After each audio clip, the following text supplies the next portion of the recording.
Bonjour à tous et bienvenue dans une nouvelle chronique Dual Geek avec cette fois-ci un thème que vous avez deviné vu tout ce qu'il y a derrière. Mais on commence tout de suite par mes achats. Alors mes achats, cette semaine ça va être assez limité et quand je vais vous montrer ce que j'ai acheté, vous allez vite comprendre pourquoi. Effectivement, j'ai acheté l'omnibus que Panini a sorti sur Conan. Conan, la série écrite par Kurt Busiek et dessinée en grande partie par Carrie Nord. Alors j'ai retiré la jaquette, vous pouvez voir ici, pour manipuler plus facilement ce bébé de 1000 pages, qui ne contient pas toute la série Conan qui a été publiée par Dark Horse à partir de 2003. En effet, la série faisait 50 épisodes, et en VO, et de fait en VF, seuls les épisodes de Kurt Busiek ont été collectés et imprimés sous format d'omnibus. Alors, qu'est-ce que c'est que Conan? Déjà, pour ceux qui suivent ma chaîne, vous savez déjà que j'aime bien le personnage. J'ai déjà fait plusieurs vidéos à son sujet. De façon très simple, c'est un aventurier, Conan. Voilà, un homme libre qui vient de la Cimmérie polaire du monde qu'a inventé Robert E. Howard, et qui décide de quitter son pays natal et de parcourir le vaste monde. Et en parcourant le vaste monde, il lui arrive des tonnes d'aventures. Il va être à la fois voleur, boucanier, garde, commandant, roi même. D'ailleurs, c'est pas un secret puisque la première nouvelle de Howard sur le personnage le fait intervenir en tant que roi. Voilà. Donc si vous lisez l'intégrale de Conan par Robert E. Howard, vous allez commencer par le phénix sur l'épée, qui est en fait la première histoire, et on voit déjà Conan, roi d'Aquilonie. Voilà. Donc il n'y a pas de suspense. C'est bien après, suite à la mort prématurée de l'auteur, que Léon Sprangdekamp et Lynn Carter ont réécrit la chronologie, ou en tout cas a établi une chronologie des nouvelles de Conan et les ont adaptées de manière à faire quelque chose de séquentiel, où on suit Conan de son départ en Cimmérie jusqu'à son couronnement et aux différents complots visant sa couronne. Voilà. Mais à la base, Howard, c'était plutôt des petites histoires. D'ailleurs, c'est toujours les chroniques némédiennes, où on raconte des histoires de Conan à divers moments de sa vie, un peu comme on peut raconter des anecdotes sur quelqu'un finalement. À un moment donné, tous ceux qui l'ont côtoyé peuvent aller dans un bar et raconter une anecdote sur Conan quand il était voleur, quand il était chef des pirates de la Côte Noire, etc. etc. L'auteur voulait vraiment ne pas établir de chronologie stricte, mais plutôt vraiment des petits recueils d'histoires qui permettent de comprendre le personnage dans sa globalité, mais surtout de ne pas, contrairement à ce qui était fait après, finalement lui faire une destinée vers la royauté. Bon, reprenons maintenant sur ce très gros omnibus. Donc comme je vous l'ai dit, il ne contient pas tous les épisodes. Petites choses, j'ai noté pas mal de petites choses. Donc déjà, il y a toute une présentation des crédits. Alors je vais essayer de manipuler correctement. Voilà. Toute une description des crédits avec Kurt Busiek et tous les dessinateurs en fonction des épisodes. Donc ça, c'est plutôt pas mal. Parce qu'effectivement, comme vous allez le constater, je vais prendre une couverture au hasard pour vous montrer. Par exemple, la fille du géant de gel. Vous voyez, en fait, il n'y a pas du tout les crédits en dessous pour dire qui dessine et qui scénarise. On les a au début. Bon, voilà. Après, c'est chapitré, effectivement, chaque épisode est séparé par la couverture. À noter toujours dans cette volonté de faire séquentiel, qui a été reprise d'ailleurs par Marvel, parce que je vais peut-être reprendre aussi un petit peu d'historique. Du coup, Marvel, dans les années 70, sous l'impulsion de Roy Thomas, qui a découvert Conan à cette époque, commence à publier un comics Conan qui lui aussi va agir de manière séquentielle.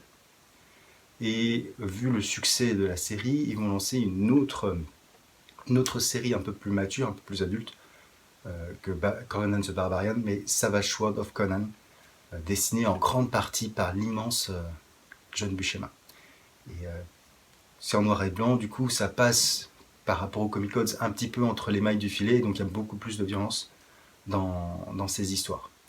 Le Conan de Dark Horse est finalement un mélange des deux, puisqu'il va reprendre l'histoire de Conan, d'ailleurs de sa naissance, jusqu'à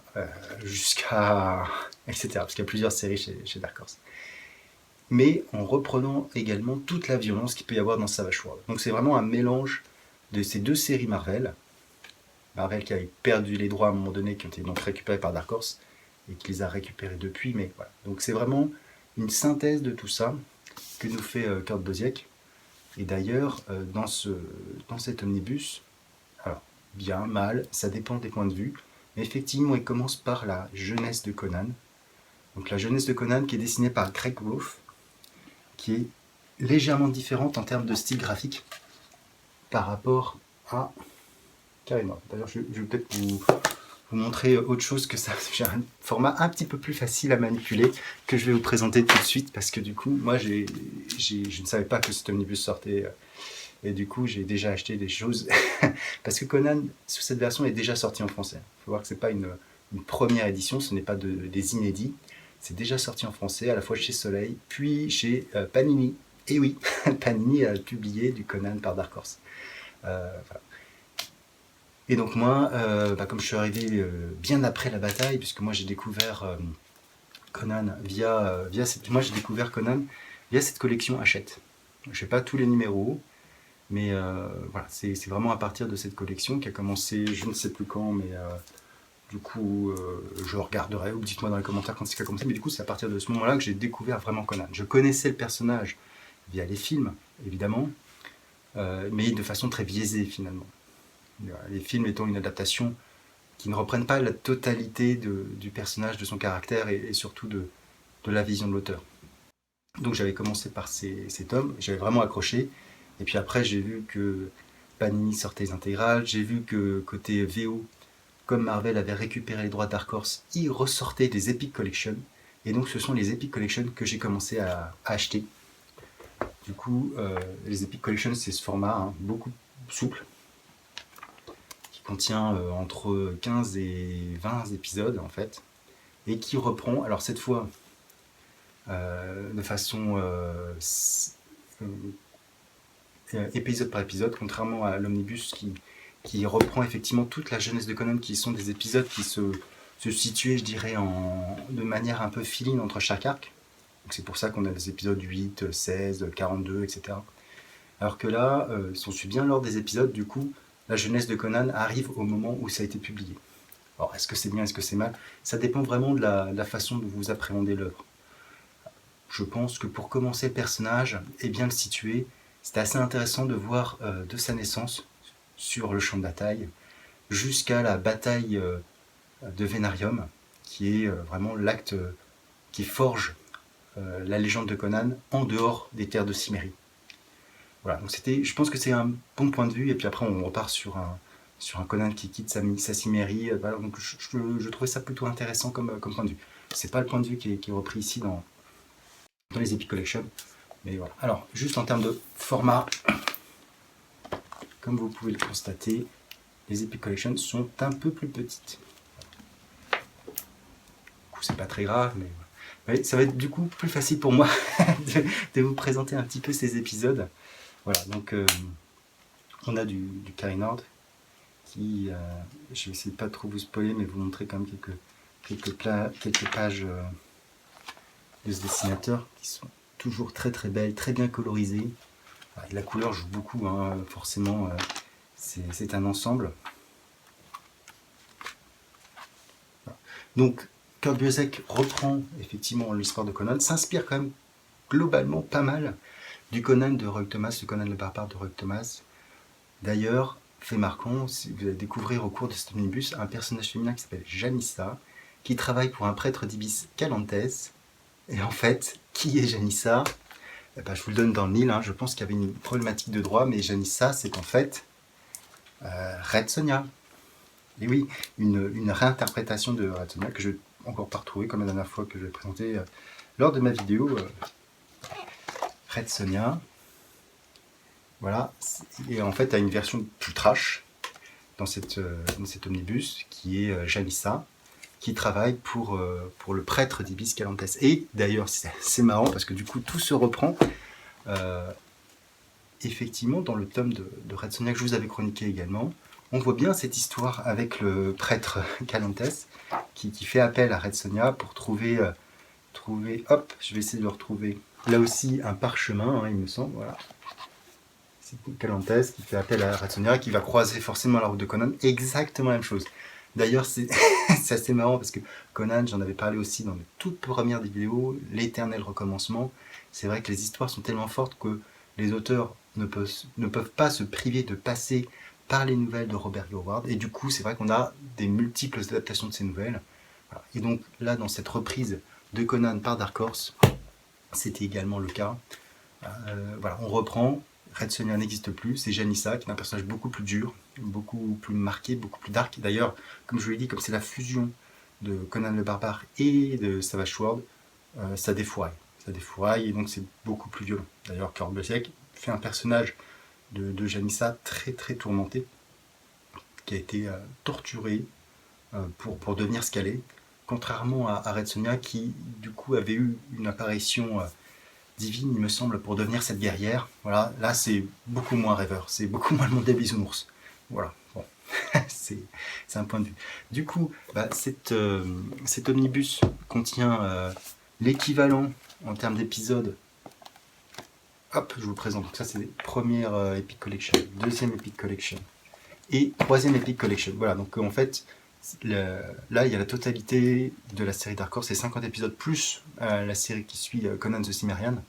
Et donc tous les épisodes que publie Panini sont dans ces trois Epic Collection. Voilà. Donc économiquement ça on s'y retrouve. Au niveau de l'histoire, il faudra que je relise attentivement cet omnibus pour savoir si effectivement les épisodes qui manquent sont structurants ou pas. Je sais qu'avec certains épisodes, je vais essayer de les retrouver.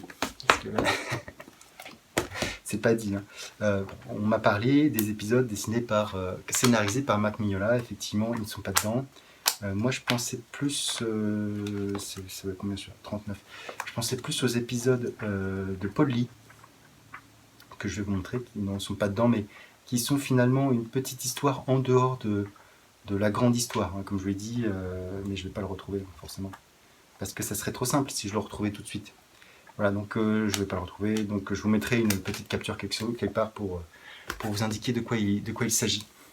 Voilà, donc cet omnibus Conan, voilà. Alors après, est-ce que Panini sortira, je vais essayer de vous montrer, voilà, donc il est plutôt beau, hein. Hop, voilà, dos rond, hop, il n'y a pas de bonus particulier, hein, il me semble.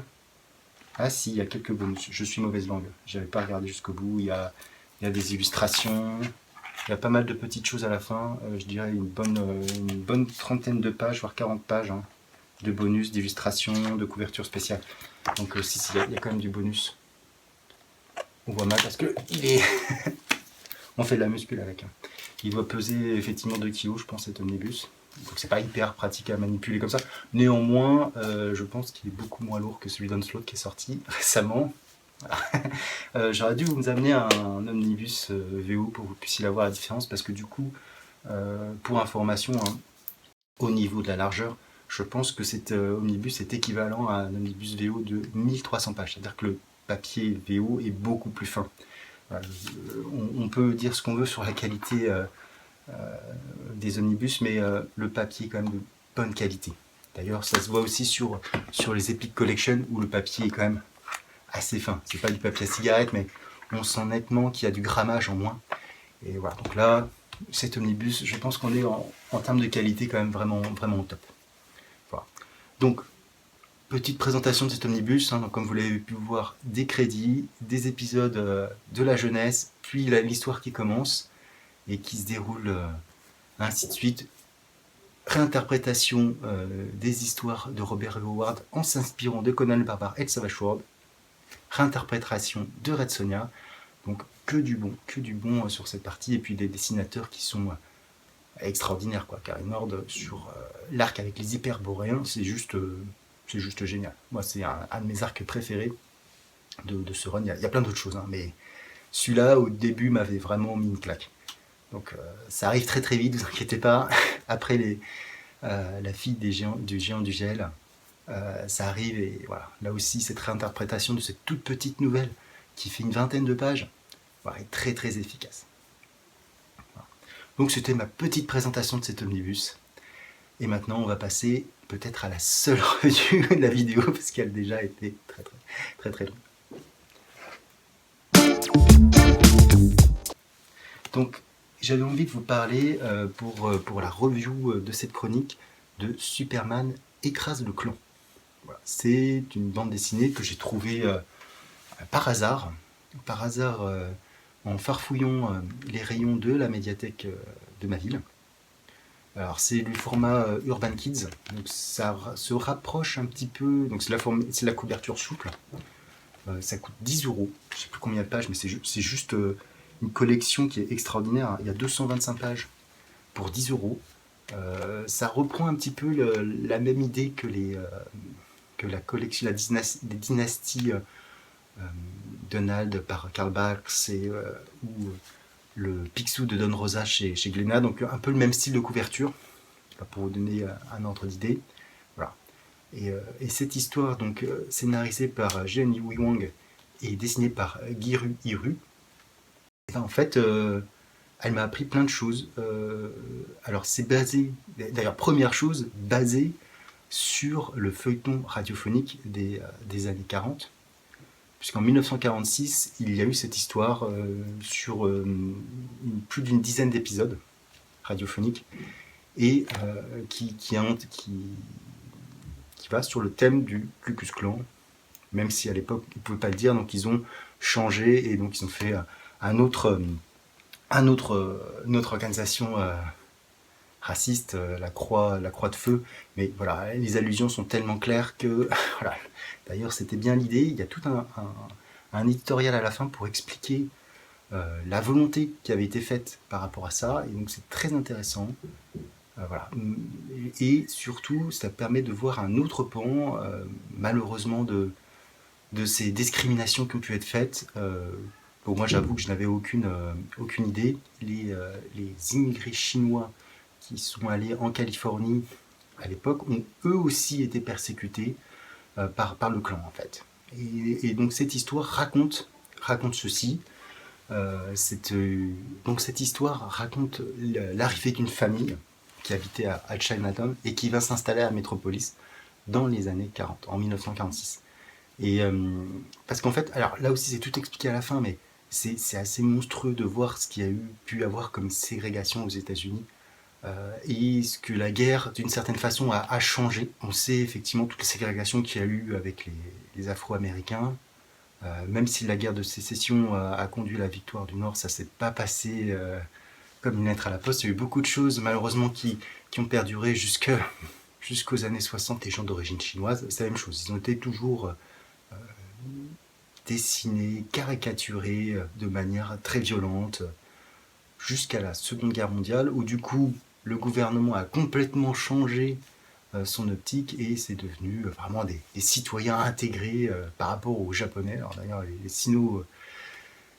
les Sino-Américains, autant eux pouvaient avoir finalement plus d'opportunités après la guerre, alors que les Japonais pendant la guerre, en fait, les Américains japonais ont été mis dans des camps, il faut dire ce qu'il y a, ils ont été mis dans des camps parce qu'on avait peur des espions, ce qui n'a pas été le cas d'ailleurs des autres nationalités, des personnes ayant des origines allemandes ou autres, ou italiennes, mais par contre les Japonais, eux, ont été mis dans des camps, et à la fin de la guerre, ils n'ont absolument pas retrouvé leurs conditions d'avant. D'ailleurs, c'est juste horrible.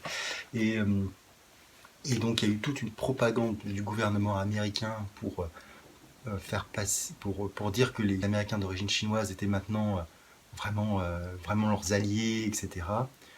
Il y a eu, de part un soldat afro-américain, un afro-américain qui a dit « Ouais, moi je veux bien me battre pour la Seconde Guerre mondiale, mais je voudrais pas être un citoyen de seconde zone, je voudrais donc qu'il y ait la double victoire, la victoire à la fois vis-à-vis de la Seconde Guerre mondiale, mais aussi par rapport aux discriminations qui peuvent exister aux États-Unis. » Donc c'est pour ça qu'il y a beaucoup d'Américains, Afro-Américains, Sino-Américains qui ont participé à cette Seconde Guerre mondiale. C'est quelque chose finalement qu'on sait sans savoir.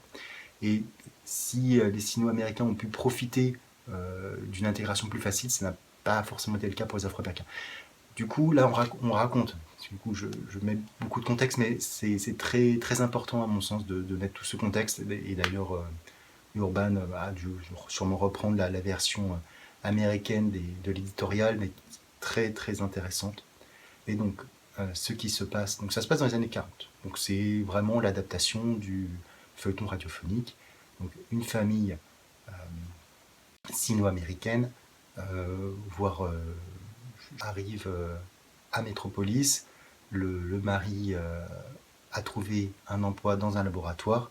Et donc on va voir l'intégration des deux jeunes enfants, hein, Tommy et Roberta, voilà, au fur et à mesure, et vont être confrontés au clan qui va commencer par mettre une croix enflammée devant leur maison, etc. Et donc il y a toute une histoire très intéressante et surtout un parallèle qui est fait avec Superman qui est d'autant plus intéressant. Puisque Superman, vous le savez peut-être, mais au début, ses pouvoirs n'étaient pas ceux qu'on connaît actuellement.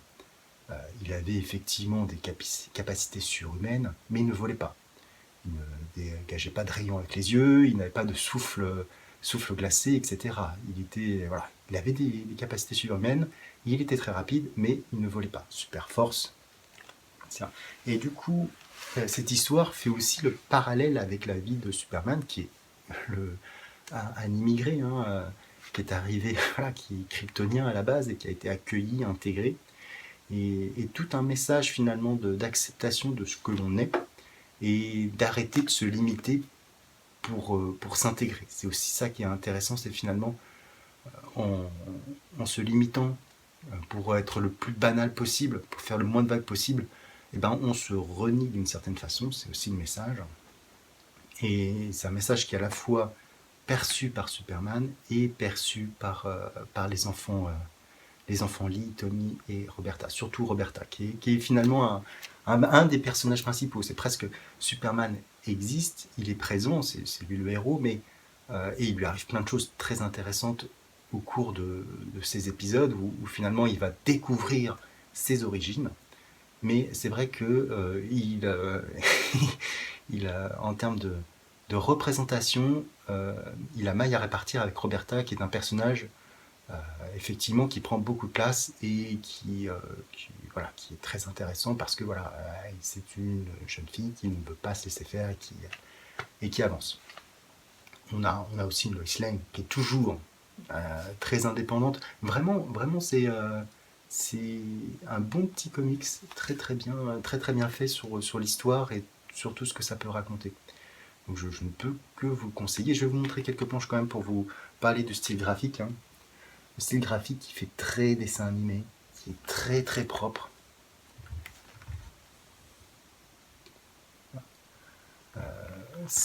Alors, ça se passe dans les années 40, donc du coup, il y a certaines choses qui peuvent paraître un peu datées. Voilà, Superman en 1926, Clark Kent en 1926, tout ce qui se passe.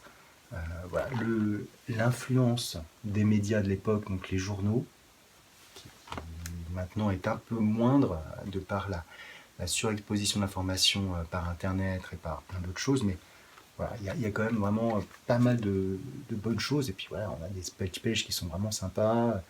On a toute une histoire très très bien menée. Très très bien menée. Et le style graphique est vraiment bon. Moi, j'ai vraiment apprécié ce style graphique qui permet de suivre, de bien comprendre. Certaines fois, il y a peut-être quelques personnages qui sont peut-être un petit peu trop proches les uns des autres pour savoir exactement de qui on parle, mais ça reste anecdotique par rapport au reste du dessin et du récit. Voilà. Ce qui est fort aussi, et du coup, pourquoi j'en parle aussi longuement, c'est que Shen Yang, qui est le scénariste, lui aussi, d'origine chinoise, a vécu ce racisme différent de celui qu'il peut y avoir vis-à-vis des Afro-Américains, mais tout aussi violent. Et donc je pense aussi que c'est en quelque sorte un peu une thérapie d'avoir écrit ce comics pour exprimer son point de vue et voir cette très bonne histoire adaptée de manière plus moderne et surtout plus visuelle de par le fait que ce soit un comics book. Voilà. Et mine de rien, on peut voir aussi l'influence qu'avait la radio à l'époque. Je ne vous dis pas quoi, mais si Superman a les pouvoirs qu'il a aujourd'hui, c'est peut-être grâce à cette histoire. Comme d'habitude, bah, si vous avez aimé, n'hésitez pas à commenter, n'hésitez pas à liker, n'hésitez pas à vous abonner, voilà. On est de plus en plus sur la chaîne, ça me fait extrêmement plaisir. Voilà, on grandit au fur et à mesure. Voilà. N'hésitez pas à commenter, moi ça me fait toujours plaisir de pouvoir parler avec vous, argumenter. Je suis présent sur certains Discord que j'ai déjà cités. Voilà, donc n'hésitez pas. Sur ce, je vous dis ciao.